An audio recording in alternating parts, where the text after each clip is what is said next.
now.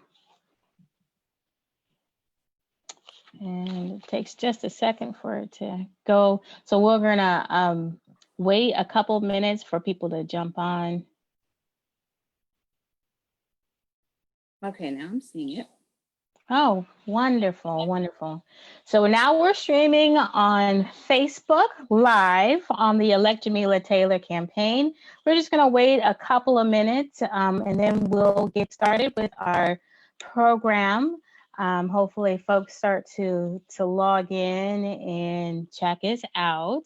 I'm so excited that you all are here on this beautiful day. It seems like it was super ugly yesterday, and today the sun shone just for us, and it looks like the clouds are coming right back.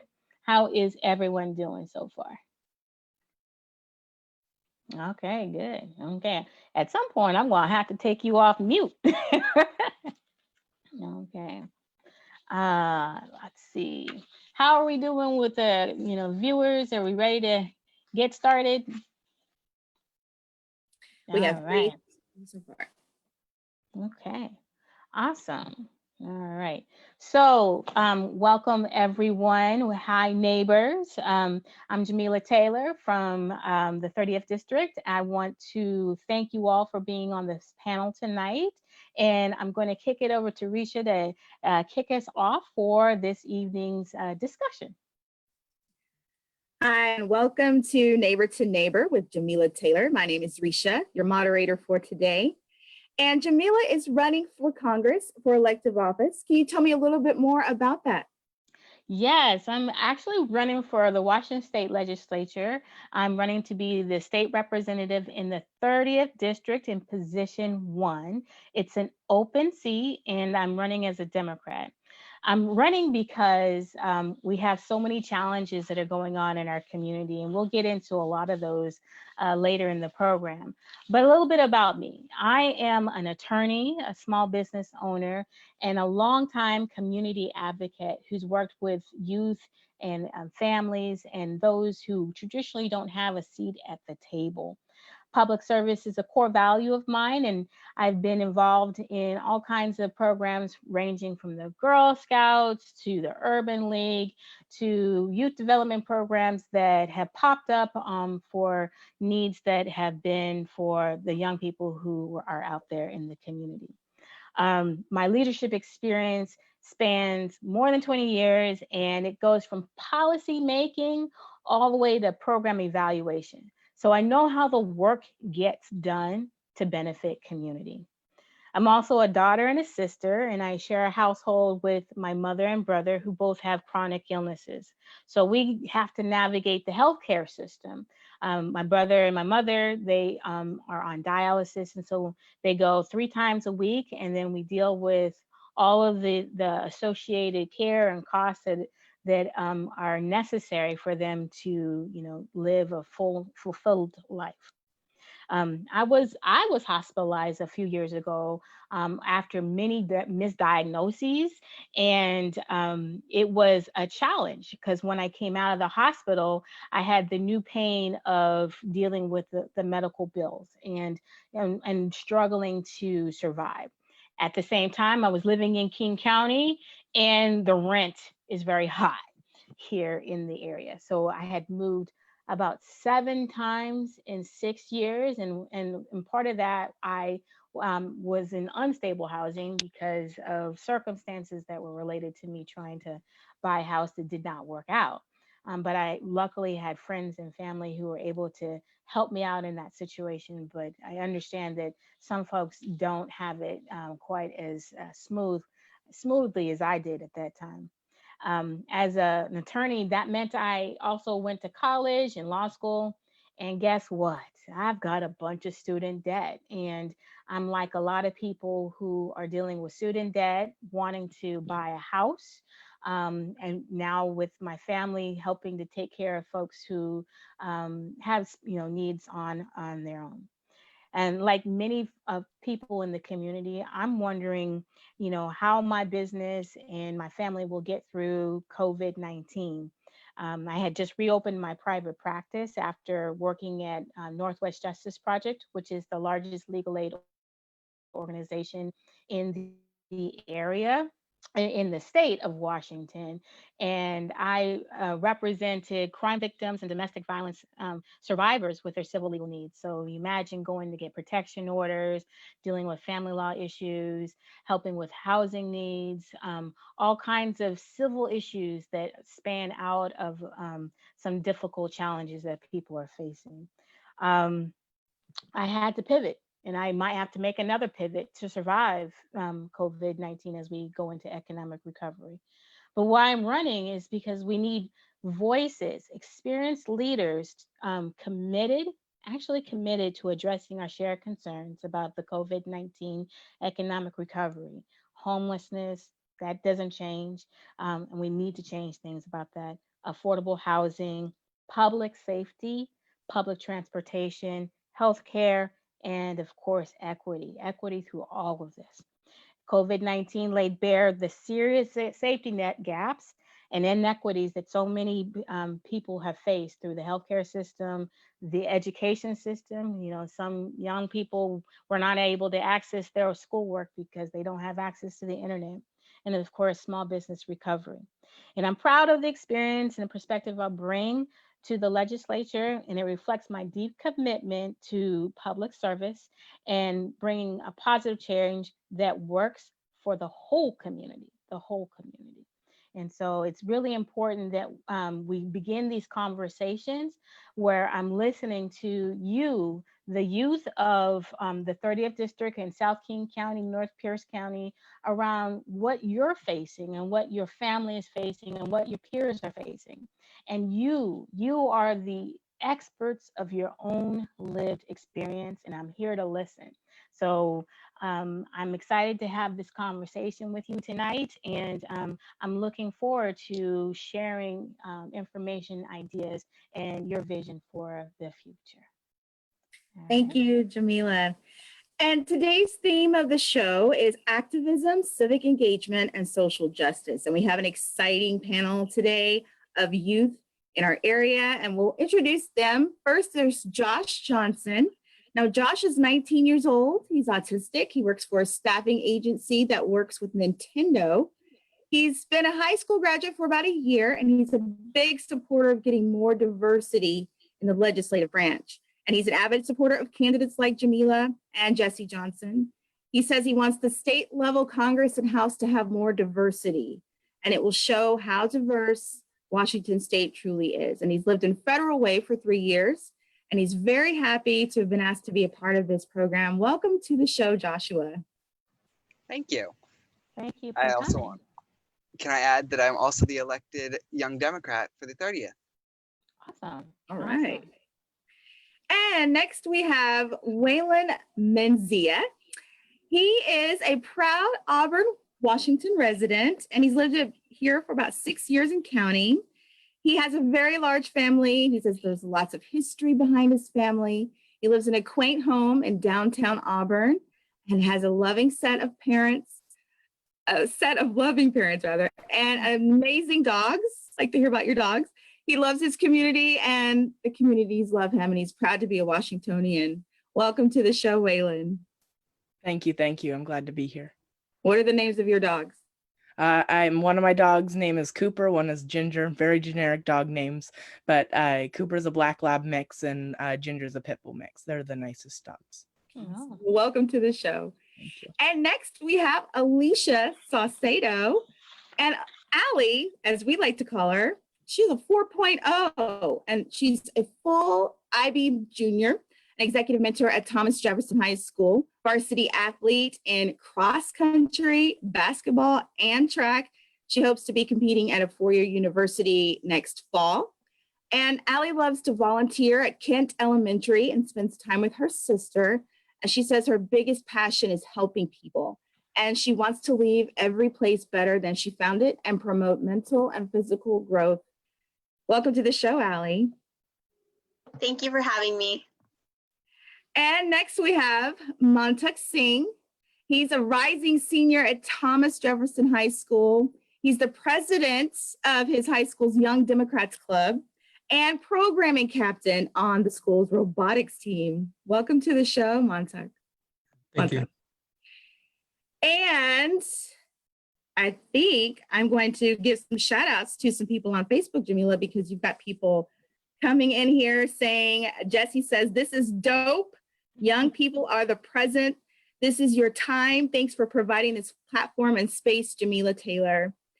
And Troy says, great job, Jamila. And You Grow Girl says, heart, heart, heart, heart. And Natalie Beer is clapping. And Claire Wilson says, so glad to see this, and hi. So to open it up and kind of give you a little icebreaker, I'd like to ask each of our panelists here the question, what lesson has living through the coronavirus pandemic taught you about yourself or about life? And we'll start with Montek. A lesson that coronavirus taught me is the fact that nothing's actually concrete or rigid.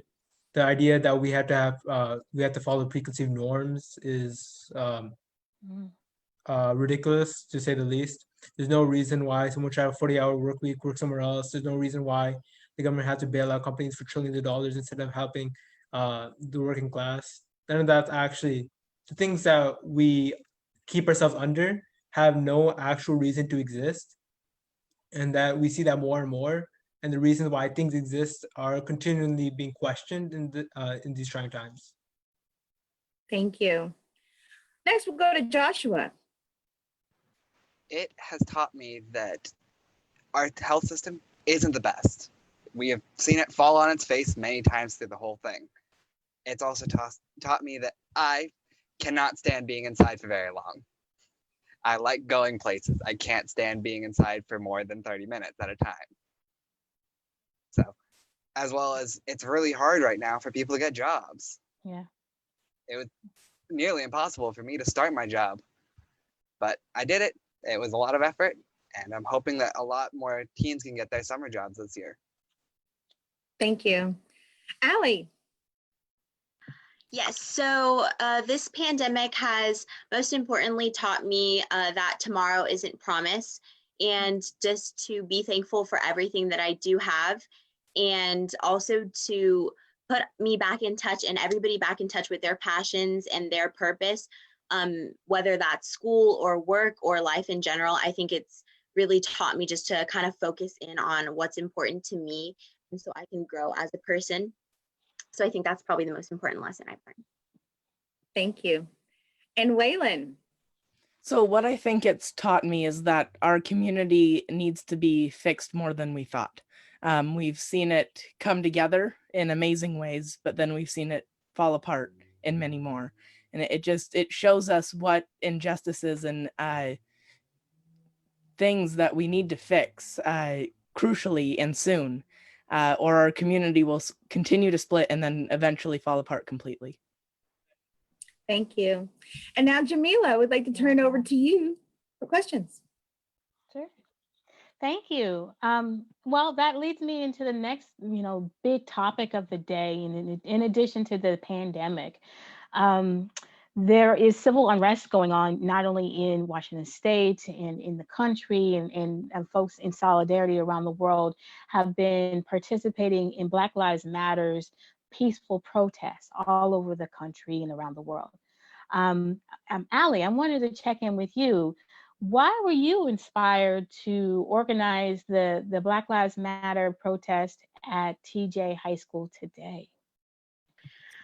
Yes, thank you. So I was in my leadership class earlier this week, and of course, hearing all the news and seeing all the coverage of everything happening it was putting my whole family down. We were just kind of in this, I want to say, like, funk. We felt like we really needed to go out and help, but a couple of students stayed behind to discuss this topic and how we were feeling. And my teacher gave us the opportunity to stay behind, and only 5 students stayed behind, and they were all students of color.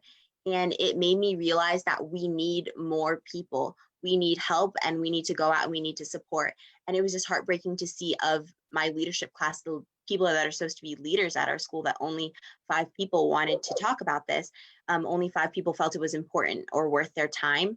And so I knew that I needed to do something. And It just empowered me to say, hey, let's invite the whole school, or let's invite our community. Let's see who is passionate about it, and let's make our mark and use our voices, because that's what we have right now.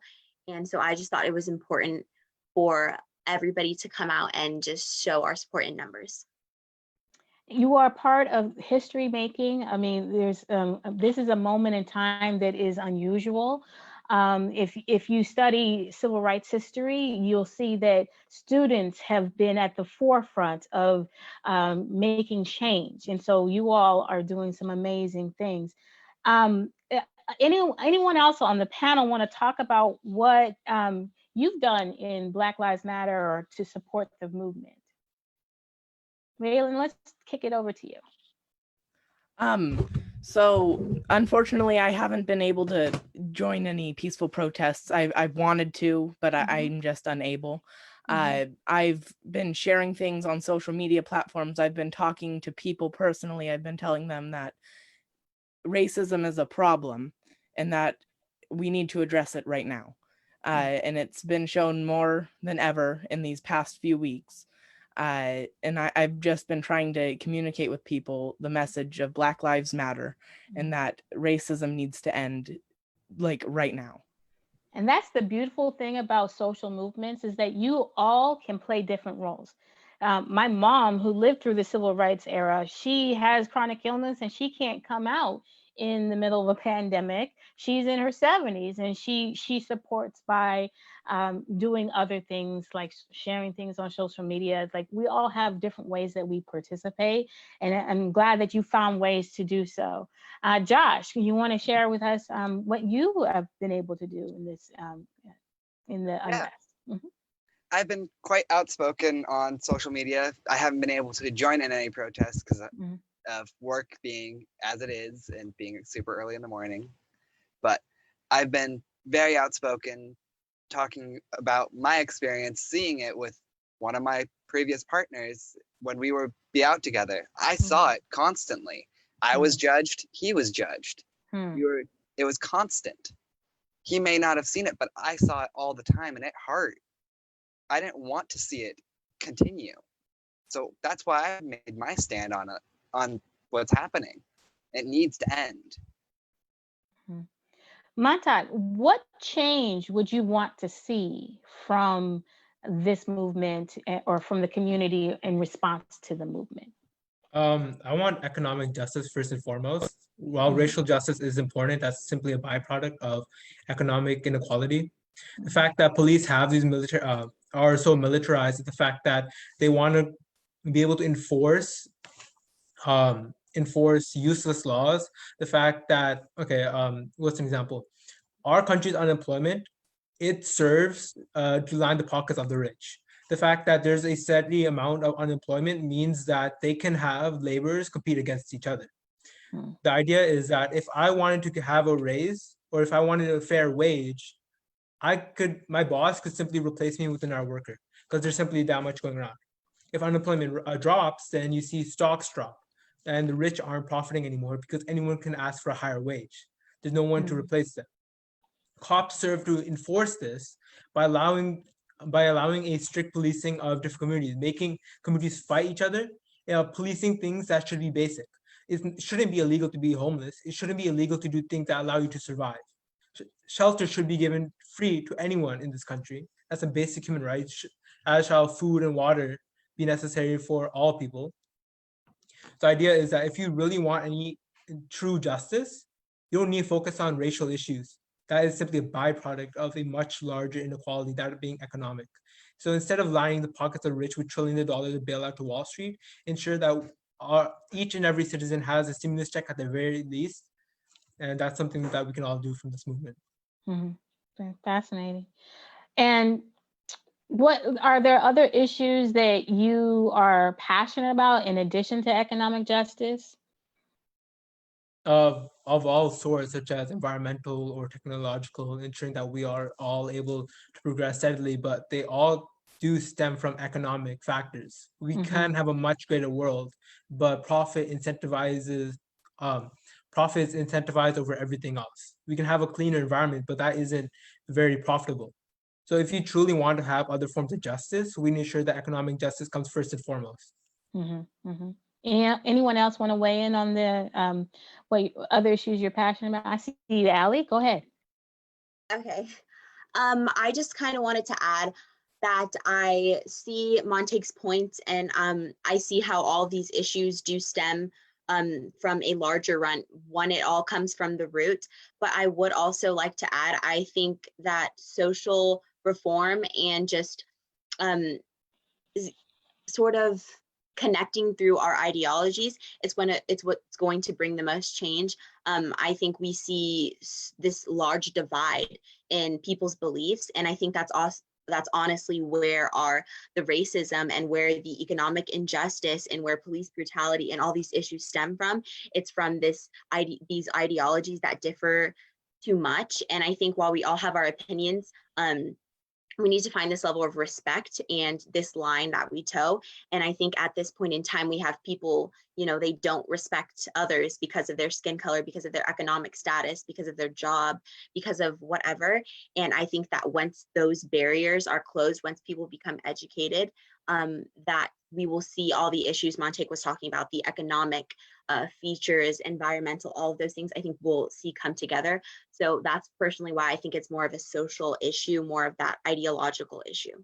So tell me, what are a few things you think would help get us closer to that? Personally, I think one thing that's just right on the top of my head is having ethnic studies in schools. I spoke on the bill that was recently passed to get ethnic studies in schools K through 12 in Washington State. I think it's important that we don't just see this one story being told, but that we're educated on all races, all backgrounds, and we can learn to respect people and our differences. And I think once people are educated upon that, they can grow up to be adults who can make decisions based on those educated decisions that respect each other as people. And then we can coexist, because right now we can't even have a discussion. If you don't respect me because of the color of my skin, then we can't have an educated discussion on economics or politics. So I think that, for one, is just something on the top of my head, the ethnic studies in schools that would sort of promote a more cohesive culture. Waylon, I saw you nodding in agreement. What would you like to share? So going back to the how Montauk said, racial issues are a byproduct of economic issues. I think the other way around, because I think a lot of the economic inequalities have stemmed from systemic racism over the past 400, 600, our entire lifetime. It hasn't ended. It hasn't changed at all. And I think that once we fix racism, I believe we will come together as a community, and that everything will come together, because I think racism is at the forefront of all of our issues, and that's what's going to bring us together. It's going to complete the circle, and everything will just line up. It's like the last puzzle piece. Mm-hmm. Josh, you want to weigh in? We'll come back to you, Montague. It's kind of a conglomeration of a lot of issues that all stem from the same basic principle of people want to be treated the same, even whether that be based on who they are, not what color they are, whether they're all the same mentally, like whether or not they're mentally disabled or differently abled, as I would properly put it, or they're in the same economic brackets. Everyone wants to be treated like an equal. And that's where we're seeing a lot of social movements towards pushing towards that view of treating us with equality or equity, when that's not what's going to fix things. We want to make it a better system, not just a fixed system. Montague, you wanted to add something? Yeah, not to downplay any racial or any other issues, but I still would say that economic is the most important. Now, Waylon, you said that any economic issues has stemmed from racial issues for our past 400 years. Why did we have a slave population? It isn't because we saw people of color as being less than, it's because we saw it as profitable. They are a labor force that was unpaid. There is a proper incentive for it. So when the Civil War comes around and the South wants to keep up slavery, it was for economic issues, because if they had that labor force go away, it'd be far less profitable for them. If we drive off indigenous people off their lands, it's because we can generate wealth from that area. Wealth isn't just generated, actually, it's plundered, it's stolen from the backs of the common people. Any of these issues are because of the fact that it's entirely economic. My parents are immigrants. They moved here simply because of the fact that being in India, being in Punjab wasn't profitable. They couldn't make a living there. So when they come over here to work. The rhetoric of politicians is that, oh, immigrants are taking your jobs. Why would they want to say that? There's simply the fact that the working class wants to make a living for themselves. What politicians want to do is to divide you. They want to have immigrants and native-born Americans fight against each other simply because of the fact that, oh, you're different from them. So racial issues stem from that. But what should be happening is that there should be economic justice on all levels. You wouldn't be having these problems if you had solved economic justice first. I see it as a both and I see Allie wanting to jump in. Okay, let's keep going. Go ahead. Yeah, I just wanted to jump in and I think kind of mend their 2 points. What Montague was saying, I think that that's an amazing perspective, and something that I feel like I realized but didn't kind of mold together. And I think it all boils down to values.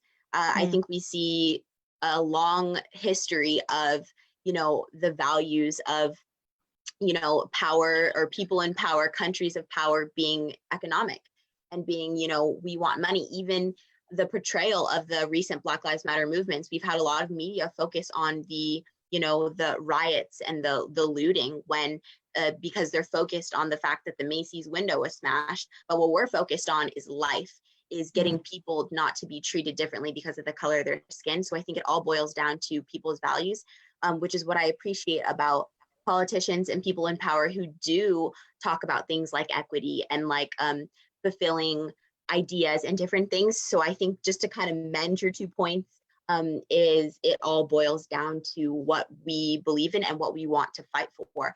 And I think we can agree here, we want to fight for racial justice and for social justice. And I think that the hyper focus on economic factors has gone on, like Montague said, for forever. It's economic based. And so, yeah, I kind of wanted to. So there's a possibility that we could have multiple strategy to achieve the same end. And that's kind of where the rub is in politics in general. And have you had discussions with friends or families about politics and where we are as a country and where we're going? What are the things that your friends or your family are talking about, in addition to the pandemic and and some of the civil unrest that's happening? Monica, go ahead. I don't think they're talking about anything useful. Like, we can always talk about events. Oh, this happened, this shooting happened, anything happened, but you're not looking at larger trends. So I just notice a lot of people talking about, oh, this sucks, or maybe there's some good cops, but that doesn't look at larger trends. So just something I've noticed. Nobody actually talked about anything useful. They just see some events, comment on it, think they know something, and then nothing's actually achieved. So they're not going deep enough. Anyone else having conversations with friends? And Waylon, I see your hand up. Go ahead. Yeah.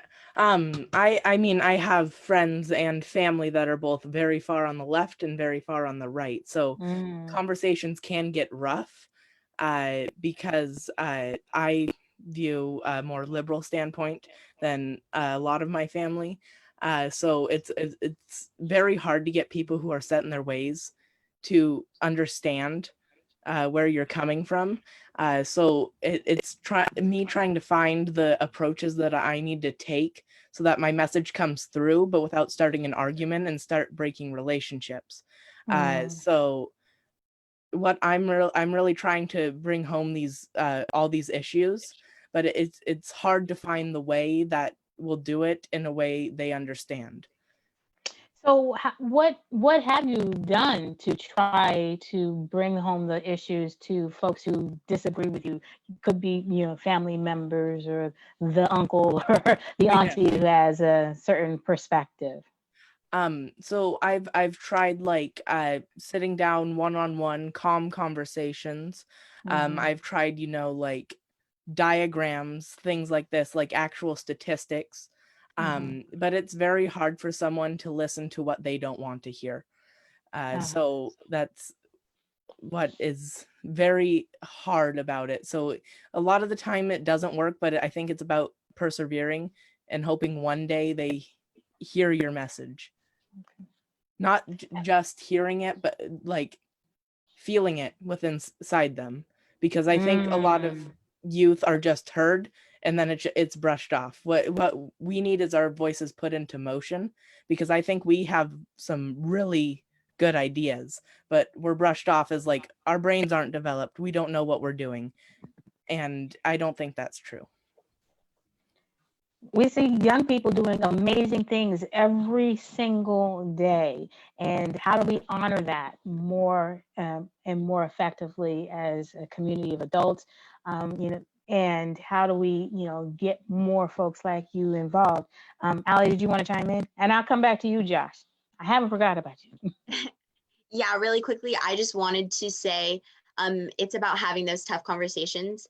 I want to praise Wyland for saying he is persevering and continuing to have those difficult conversations, because we can't get anywhere if we don't want to have them. And I know it's tough, and I know we like to tiptoe around it because we don't want to break relationships or bonds or the progress that we've made. But until we have those difficult conversations, especially with young people who are so impressionable and developing ideas, we won't see change unless we have those conversations. So that was my quick little 2 cents. Yeah. Josh? It's hard to have, as most people would view them, political conversations because family don't want to always hear it. Some people don't agree with others, and some will put it as oh, you're just the crazy cousin that thinks this way compared to how we think. Hmm. I try to have those conversations, but it's been banned at most family gatherings just to keep it a safe environment. Because political What does conversations that can get, mean?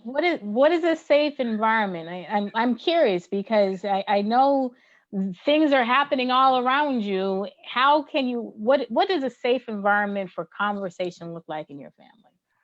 keeping political conversations to not what someone in a big political office is doing, but more what is the community doing? Something Mhm. that's more localized to what's happening around you, or even just not talking about it in general. So that way everyone can just have a time together. I So that I have the conversations with friends more often than family. that's fascinating. So for your friends, what does that look like? Is it, I'm sure that your friends don't always agree with everything that you say. So how do you proceed with those kinds of conversations, those courageous conversations, those difficult conversations? Sometimes you get misunderstood. I know I get misunderstood a lot. So what do you do in those situations? I try to set down ground rules of how to have a calm conversation about something that could be a very hostile topic, such Mm-hmm. as what's currently happening all over our country and all over the world. Mm-hmm. I've been having conversations almost every day with friends about what their view on it is. Even yesterday, when it was my day off, I was hanging out with friends. We talked about what was happening, what we could do to better our community, how we could help our community, even in a time when we aren't able to be together. Mm-hmm. So when your friends and your family may disagree, like what are their ideas on what to do about that disagreement? Is it just be in the room and not really continue the conversation, or is there, you said that, your family, it's about very local issues and maybe getting involved that way. How does your family, even those who are conservative, how do they get involved? Because I feel like I know a lot of conservative folks who are very involved in the community, who want to see the community thrive. And I think we can find a lot of agreement in that. It's the question of how. And Yeah. so what does that look like, for family members and friends who disagree with you on some of these ideas? I don't know if I have very many conservative family members that will get involved in things other than tell us to not talk about things that are on the other side of the spectrum from them. And for those that are on the same side, we talk about things such as what is happening today that could be a new movement. What's the next movement that could be showing up? Like a few months ago, it was almost World War III. Mm-hmm. And so we were all afraid of what's going to happen to the youth and what's that going to look like. Okay. Montauk, you want to add?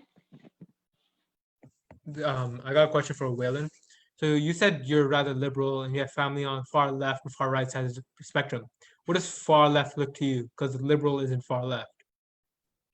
Well, far left is like it could be like socialism, not all the time, but I have family members who are like very one-sided. They're not open to hear anybody else but themselves.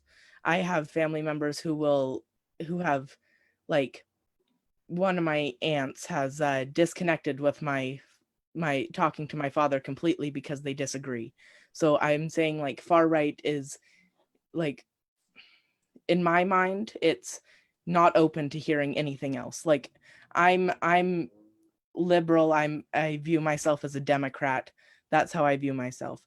But like some of them are very strong Democrats, some of them are leaning more towards socialism. It's it depends. Mm-hmm. What do you think the source of information is for folks who are super conservative and those who are on the more left side, the liberal side? Where do you get your news from? Do you mind if I go real quick? Sure, go ahead. So I've noticed that a lot of people get their news from like big news sources. I say the one more on the left is CNN, and the one on the right is Fox News. And most of the people that I know are conservative are Fox News. They're going for that. And a lot of people that I know are Democrat and on the left are going right for CNN. I mean, I try and find multiple news sources. I mean, I will look at those news sources, but I want to find multiple that corroborate the same story, because we can't just be one-sided in looking at one news source, because we don't get a trustworthy source of information. We don't have all the details. It's about really studying on how to fact check and go through all the back channels to find what is the actual information. And Jamila, I have a follow-up question, and then the others you can pitch in as well. How do you see Twitter being used in your generation, in your friends? Do you go to Twitter for those sources of news?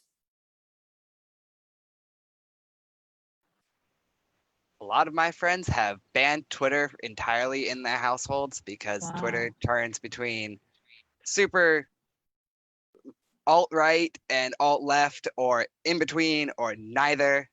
It just became a running joke in one of my classes that Twitter was the bad thing. Interesting. I'm not surprised. Anyone else want to share where they get their information and their source of learning?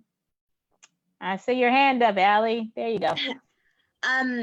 I'm particularly not on a lot of social medias. I just have a Twitter for like college resources, but I do watch the news occasionally with my parents.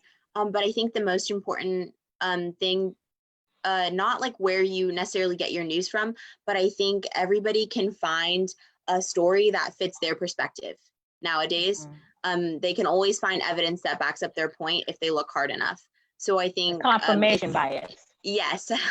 So I think that in this era, we really have to be very careful with what we're reading, because we can sort of become almost brainwashed to a specific source or somebody who we trust, but it's really just because they fulfill our preconceived ideas.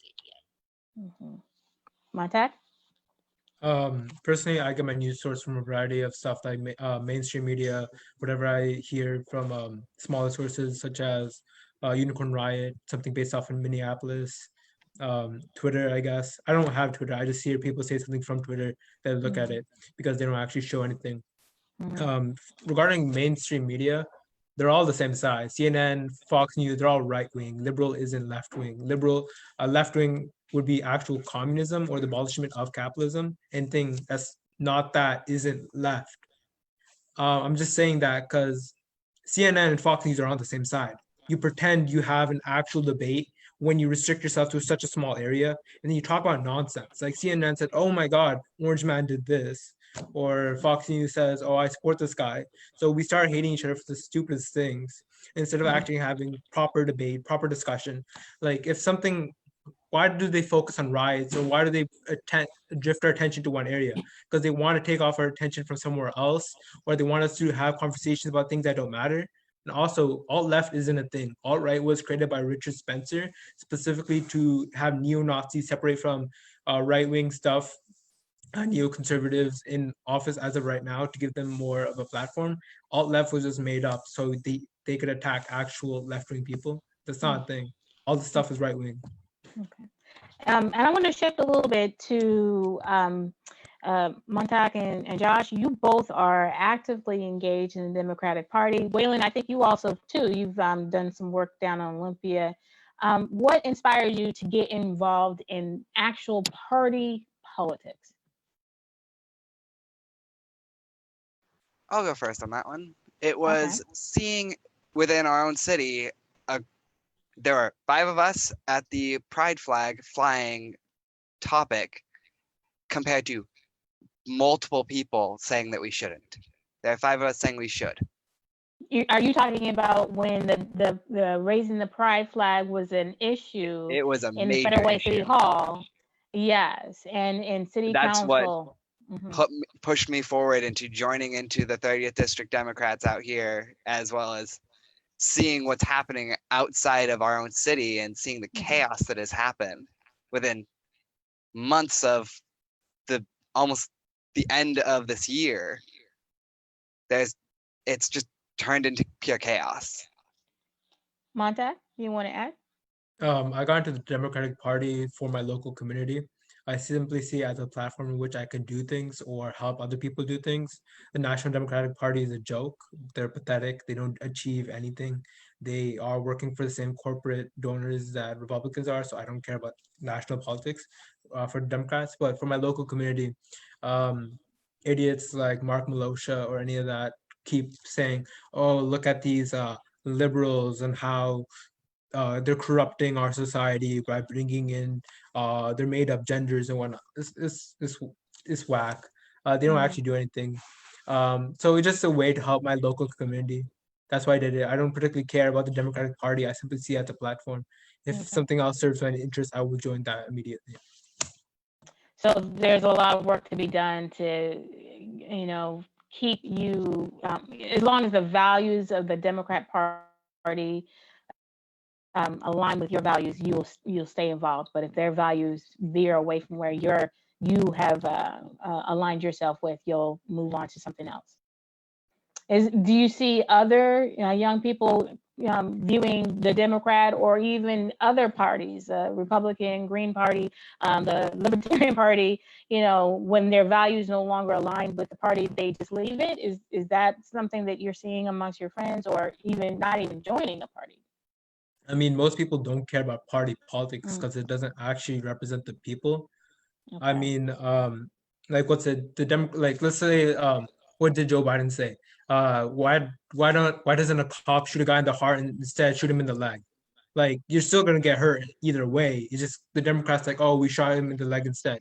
Or if talking about LGBT issues, Republicans are gonna take a hard stance, no.